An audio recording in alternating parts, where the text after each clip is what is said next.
Përshëndetje. Sot do përgatis kek me luleshtrydhje. Për këtë kek na duhen 140 gram sheqer, 2 vezë, vanilje.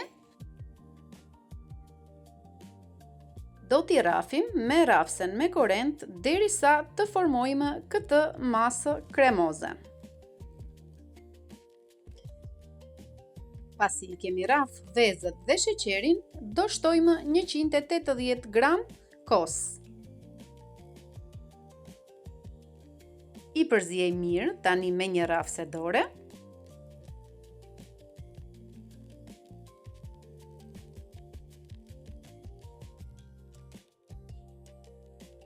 Shtojmë dhe 60 ml vaj, lule dielli.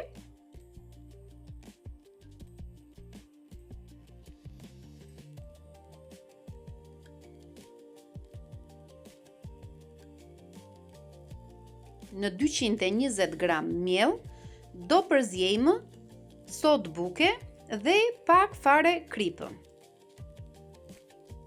E përziejmë mirë miellin me sodën dhe me kripën. Me anë të një site të vogël do ta sitim miellin mbi kremin që kemi krijuar nga vezët, sheqeri dhe kosi. Do t'i përzijejmë së bashku me rrafsen e dorës.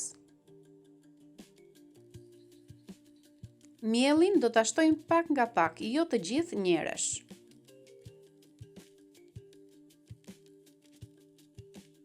Vazhdojmë i përzijejmë përsëri derisa e gjithë masa të na bëhet e një trajtshme.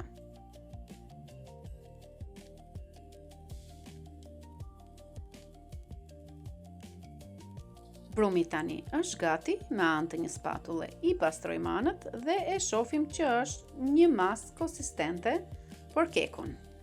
Kam marrë rreth 300-350 gram luleshtrydhje. Pasi i kemi larë, do t'i presim në feta që t'i kemi gati për kekun.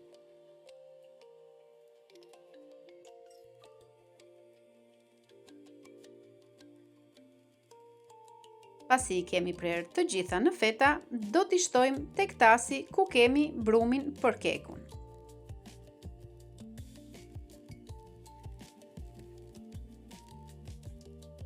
Do t'i përzijejmë së bashku që të lyen luleshtrydhjet me brumin.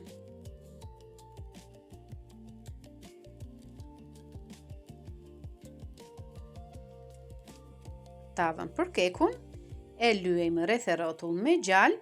Në fund kemi shtruar letër guzhine dhe po e përgatisim për të hedhur brumin e kekut.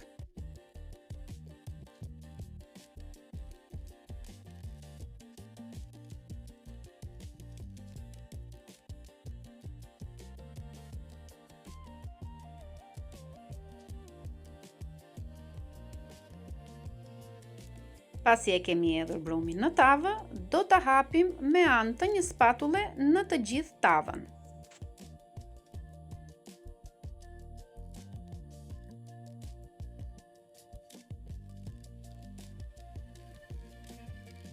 I shtojmë dhe sipër disa feta luleshtrydhje, sepse i jep shije dhe e bën më të bukur. Do ta fusim në furrë për pjekje 35 deri në 40 minuta në 170 gradë. Dhe ja, keku tani është gati. E heqim nga tava, e spërkasim pak me sheqer pluhur dhe e shijojmë. Është fantastik dhe shumë i lehtë për ta shoqëruar me kafe. Shpresoj t'ju pëlqejë receta dhe ta gatuani në shtëpitë tuaja për të shoqëruar kafen. Faleminderit që e ndoqët këtë video deri në fund me mua. Mos harroni të bëni like dhe të lini komente rreth recetës së kekut. Bëni subscribe nëse jeni të ri në kanalin tim dhe mos harroni të qëndroni në këtë komunitet për më shumë video dhe receta të tjera.